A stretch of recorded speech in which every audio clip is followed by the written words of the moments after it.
마태복음 17장 1절에서 8절 우리 같이 함께 합독하도록 합니다.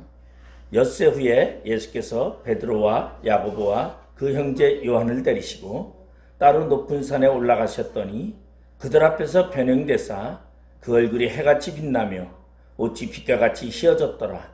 그때에 모세와 엘리야가 예수와 더불어 말하는 것이 그들에게 보이거늘 베드로가 예수께 여쭈어 이르되 주여, 우리가 여기 있는 것이 좋사오니 만일 주께서 원하시면 내가 여기에서 초막 셋을 짓되 하나는 주님을 위하여, 하나는 모세를 위하여, 하나는 엘리야를 위하여 하리이다.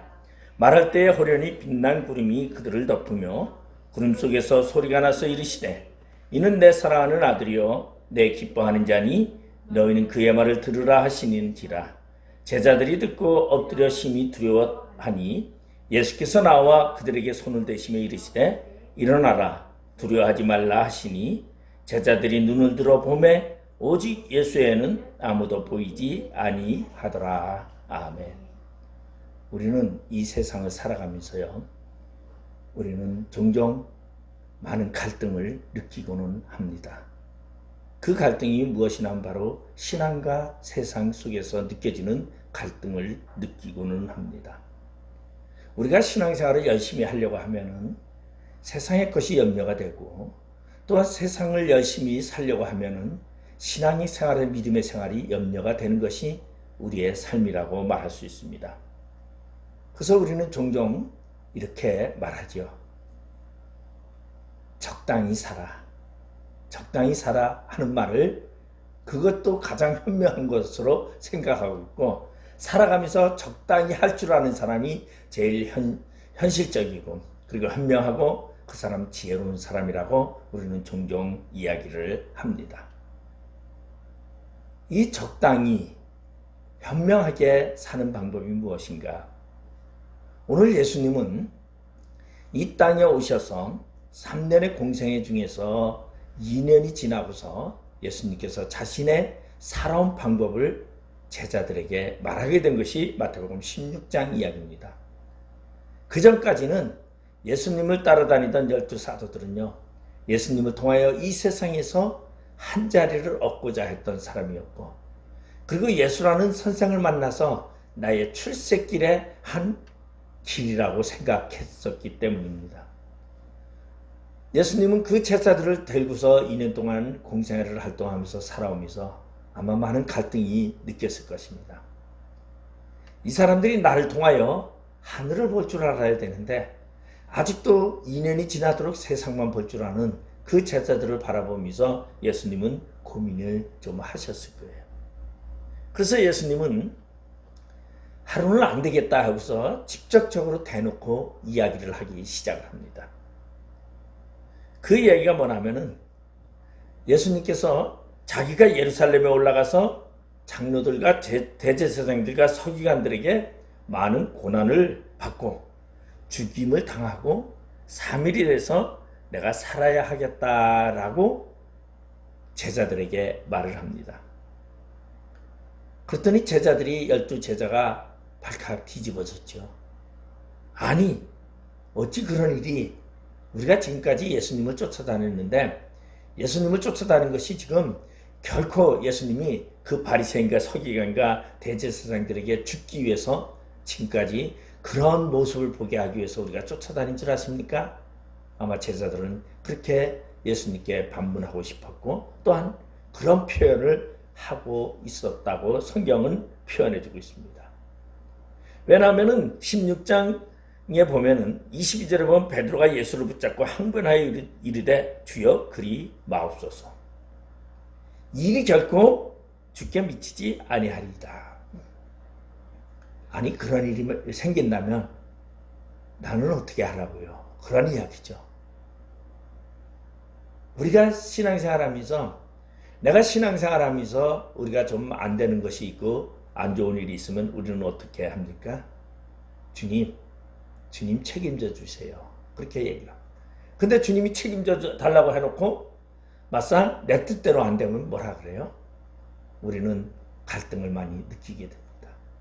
그리고 우리는 그때서부터 이제 그 전적인 책임을 남한테 지우기 시작합니다. 오늘 베드로가 어찌 그런 일이 있으면 안 되죠. 그러면 베드로가 왜 예수님께 그랬습니까? 베드로는 예수를 통하여 자신의 삶 속에 신분의 변화와 그리고 예수를 통하여 이 땅에서 무엇인가에 자신의 권력과 어떠한 자신이 얻고자 하는 것들을 얻고자 하는 소망이 있었다는 것을 얘기했습니다. 그런 모습을 본 베드로의 모습을 본 예수님은 그 베드로를 향해서 이렇게 말합니다. 사탄아, 내 뒤로 물러가라. 아마 이것이 가장 큰 베드로에게는 지금까지 예수님을 만나서 2년 동안 살아오면서 가장 큰 모욕적인 말이 아닌가 생각을 합니다. 야, 이 사탄아, 내 뒤로 물러가라. 만약에 제가 누구한테 그랬다면요, 두고두고 욕먹을 거예요. 내가 제일 신뢰하는 예수님이 나를 보고 그래도 내가 제일 예수님을 따르고 헌신을 얼마나 많이 했어요? 베드로는요 이렇게 생각했을 거예요. 그래도 예수님 오갈 데도 없고요, 집도 없잖아요.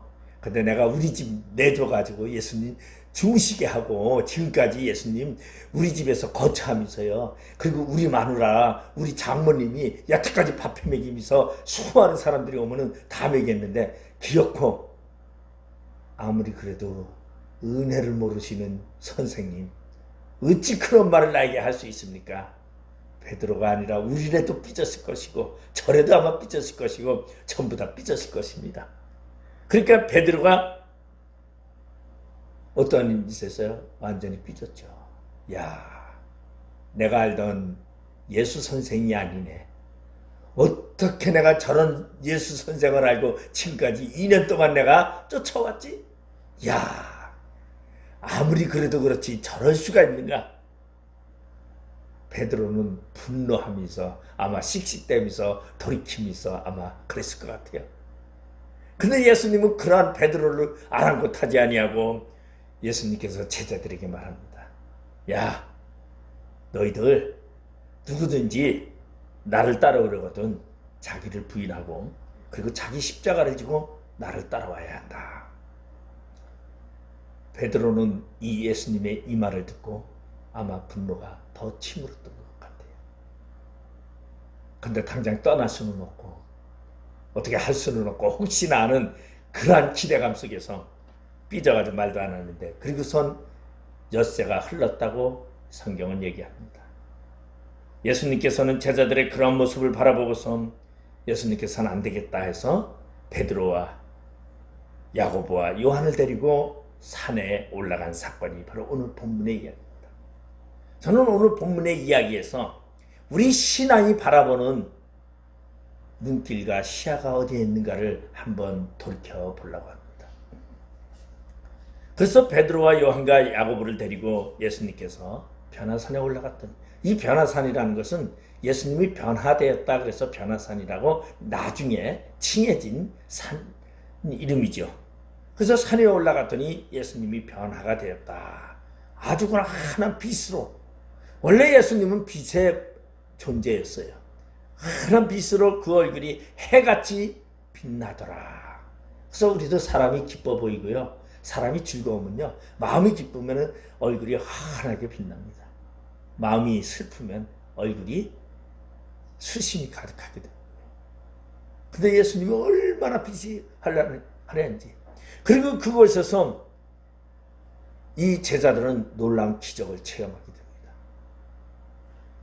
이스라엘 민족의 가장 최고의 지도자인 모세, 정치적 지도자,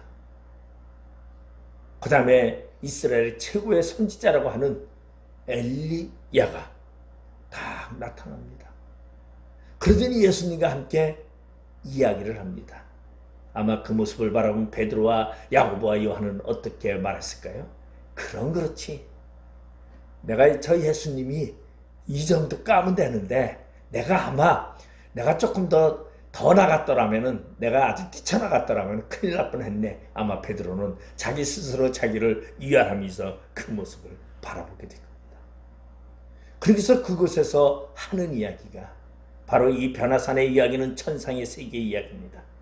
그 천상의 세계의 화려함과 그 천상의 세계의 놀라운 기적과 역사 속에서 나타나는 그 천상의 세계 속에서 하는 이야기는 예수의 죽음 이야기였습니다. 예수의 죽음 이야기를 들었을 때 베드로는 깜짝 놀랐을 거예요. 아니, 어찌 이럴 일이, 예수님이 엿새 전에 나한테 죽어야겠다 그래가지고 내가 분노를 했는데 이 좋은 천상의 세계에서도, 영광의 세계에서도 죽어야 한다라는 이야기가 주제가 되고 있다니 아마 베드로는 도저히 이해할 수가 없었을 것입니다. 그러면서 베드로는 거기서 놀라운 장면을 목격하게 되고 그곳에서 예수의 사명이 무엇인지를 알게 됩니다. 바로 예수의 사명은 세상 산하를 내려가서 사람들에게 고난을 받아야 하고 사람들에게 채찍을 맞아야 하고 그리고 십자가에 죽어야 하는 것이 예수의 사명임을 그곳에서 보여주고 있습니다. 그러한 예수의 사명을 보여주고 있는 그 베드로에게 오늘 어떻게 베드로는 생각하고 있을까요? 우리가 신앙생활하면서 천국을 바라보고 천국의 아름다움을 바라보고 오늘도 열심히 우리가 살아갑니다. 하늘나라 영광을 바라보면서 살아가는데, 그런데 그 영광은 내가 세상에 내려가 저 산에 내려가 고난을 받아야 얻는 영광이고, 내가 저곳에 가서 죽어야 얻는 영광이고, 그곳에 가서 내가 멸시를 받아야 얻는 영광이라고 생각할 때 우리는 과연 그것을 받아들일 수 있을까요? 오늘 베드로는 그러한 예수님의 모습을 바라보면서 두려워합니다. 예수님, 웬만하면요 내려가지 말고 우리 여기서 삽시다. 내가 초막 셋을 칠 테니 하나는 모세를 위해서 짓고요, 하나는 엘리야를 위해서 짓고, 하나는 내가 우리 선생님 예수님을 위해서 칠 테니 우리가 열심히 여기서 산나물도 뜯어오고 열매도 따라오고 우리가 여기서 살 테니 아예 고난이라는 저곳은 내려가지 않았으면 좋겠습니다 라고 말하고 있습니다. 그때에 분노하는 분이 한 분 계셨어요. 왜? 그분은 누구였냐면 바로 하늘에 계신 하나님 아버지였어요. 그런 말을 할 때에 호련히 하늘에 빛난 구름 속에서 소리가 나면서 소리가 들려옵니다. 이는 내 사랑하는 아들이요 내 기뻐하는 자니 너희는 그의 말을 들으라. 하나님의 두려움이 엄습해 오게 됩니다. 그때 제자들은 심히 두려워서 납작 엎드려 고개를 들지 못하고 있습니다. 오늘 우리는 신앙생활하면서 믿음의 생활을 한다고 하면서 우리는 우리의 영광 속에서 거하기를 원하고 그리고 좋은 자리에 있기를 원하는 것이 우리의 모습이다라는 것이. 그리고 근데 죽음이라는 것을 하나님이 나타남이 곧 죽음이었습니다. 자, 그 전에 이야기도 뭐였습니까? 죽음 이야기였습니다. 오늘 이 죽음 이야기는 세 번째 나오는 이야기인데 첫 번째는 엿새 전에 예수님께서 내가 죽어야겠다라는 것입니다. 그 다음에 모세와 엘리야와 예수님이 얘기하는 것도 죽음의 이야기였습니다. 베드로는 죽음, 베드로와 야고보야 하는 죽음에 대한 두려움 속에 있을 때 하나님이 죽음으로 하나님의 존재성이 나타나고 있었습니다. 그때야 그들은 죽지 않으려고 납작 엎드려 고개도 들지 아니했습니다. 왜? 사람이 가장 무서워하는 것이 뭡니까? 죽음입니다. 그래서 어떤 사람은 죽기 전에 몸부림을 친다고 말하고 있습니다. 왜? 죽지 않으려고. 이 죽음이라는 것은 마치 두려운 하나의 어둠과 같이 암흑과 같은 세상으로 많이들 보고 있기 때문이다라는 것입니다. 그런 베드로도 죽음을 느낄 때는 죽지 않으려고 몸부림쳤습니다. 예수님께서 다시 와서 베드로에게 손을 대시면서 일어나라, 두려워하지 말라. 그리고 이제 예수님께서 하신 말씀이 뭡니까? 하산하자입니다. 산으로 내려가자. 오늘 저는 여기서 말씀하시는 예수의 사명은 내려감이었습니다. 여기서 말하는 예수의 사명은 올라가는 영광이 아니라 내려가는 고난의 길이요, 내려가는 핍박의 길이요, 내려가는 피의 길이라는 것을 이야기해 주고 있습니다. 예수님이 이 세상에 오신 이유는 바로 이 세상에 죽으러 오셨고, 예수님이 이 세상에 오신 이유는 고난받으시기 위해서 오셨고, 예수님이 이 세상에 오신 이유는 모든 핍박과 모든 것을 죄를 담당하시고 우리를 영광의 자리에 올리기 위해서 오셨다는 것입니다. 바로 그러면 우리는 어떠한 사람을 살아야 되고, 예수를 믿고 예수를 따라가는 우리가 예수의 제자라면 우리는 어떠한 삶을 살아야 합니까? 오늘 예수님은 두 가지로 말했습니다. 그것은 바로 자기를 부인하라는 것이었습니다.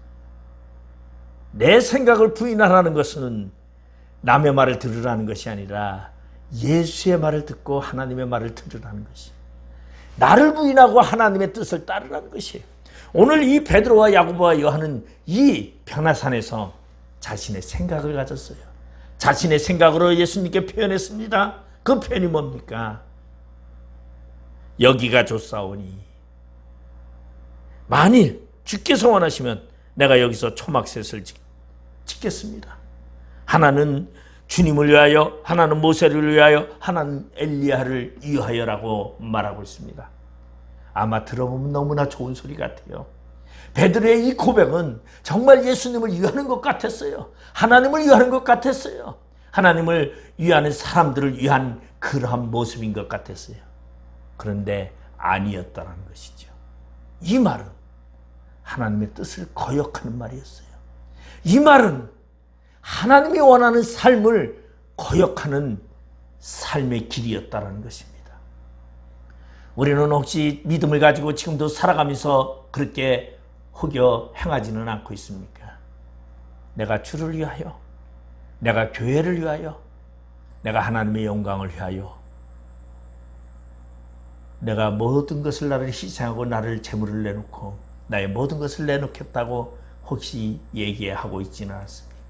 그러면서 그것으로 인하여 자기의 고난을 피하고 자기가 당해야 할 사명의 어려움을 만회하려고 하지는 않고 있냐는 것이죠. 우리 하나님이 원하시는 것은 내 생각이 아니었습니다. 내가 하는 방법이 아니었습니다. 그래서 예수님은 자기를 부인하라고 오늘 말하고 있습니다.